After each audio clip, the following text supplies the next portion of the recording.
नमस्कार प्रिय छात्र और छात्राएं, मैं जितेंद्र कुमार रावत अमन कंप्यूटर शॉर्ट हैंड सेंटर आपका हार्दिक स्वागत करता है। जो छात्र और छात्राएं सिंह प्रणाली शॉर्ट हैंड पूरी किताब पढ़ चुके हैं और उस किताब के मैटर की भी शॉर्ट हैंड डिक्टेशन स्पीड बना चुके हैं और उन्हें अधिक शॉर्ट हैंड डिक्टेशन स्पीड बनानी है तो संपर्क करें, क्योंकि हमने रामधारी गुप्ता की किताब में से 203 पेज डिक्टेशन के लिए हैं, जो प्रत्येक पेज में 400 शब्द हैं, जिनका डिक्टेशन 60, 80, 100 व 120 शब्द प्रति मिनट की स्पीड से 400 व 800 शब्दों पर दिया गया है।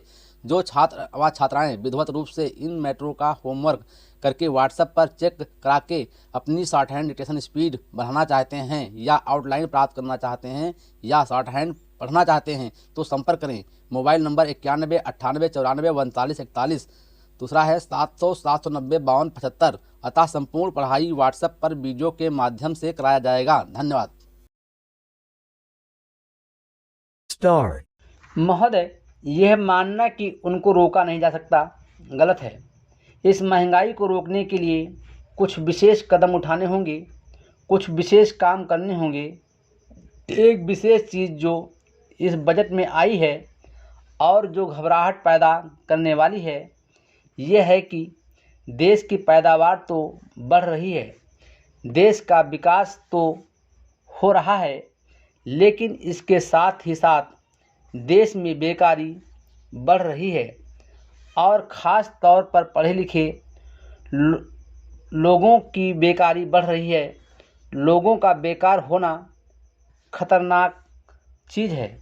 हमारी स्वतंत्रता के बाद शायद ये पहला अवसर है जब हमारी स्वतंत्रता के ऊपर एक आघात हुआ है और हम जिस प्रकार अपनी स्वतंत्रता की प्राप्ति के समय अपना सर्वस्व बलिदान करने के लिए तैयार थे, उसी प्रकार इस समय भी हमें तैयार होना होगा।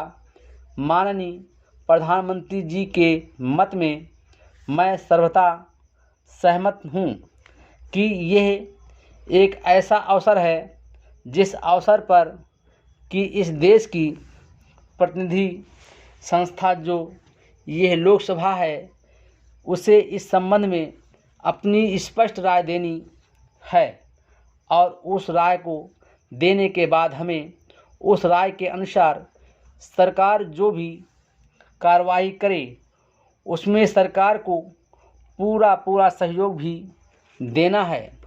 प्रजातंत्र में प्रजा के पूर्ण सहयोग के बिना काम नहीं चल सकता, चाहे वो कोई काम हो, छोटा काम हो या बड़ा काम हो।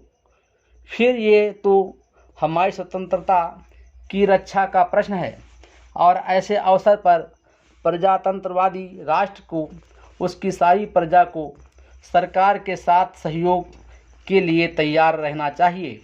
मैंने ये बात कई बार कही है और मैं फिर इसे दोहराना चाहता हूँ कि अनेक ऐसी बातें हैं जिनमें भिन्न भिन्न राजनीतिक दलों के होते हुए भी सब राजनीतिक दल मिलजुल कर काम कर सकते हैं। यह एक ठीक इसी प्रकार का अवसर है। मैं अपने प्रधानमंत्री जी की वैदेशिक नीति का बड़ा भाई समर्थक रहा हूं और कल इस सदन में इस संबंध में जो बहस हुई उससे भी ये पूरा परिणाम निकाला जा सकता है कि जहां तक हमारी वैदेशिक नीति के सिद्धांतों का संबंध है, वहां तक इस सदन का कोई दल, इस सदन का कोई भी सदस्य उन सिद्धांतों के विरुद्ध नहीं है। कल मैंने बड़े ध्यान से अपने साम्यवादी दल के नेता का भाषण सुना। उन्होंने ये कहा कि मूल प्रश्न हमारी मूल नीति के समर्थन का है। Full stop.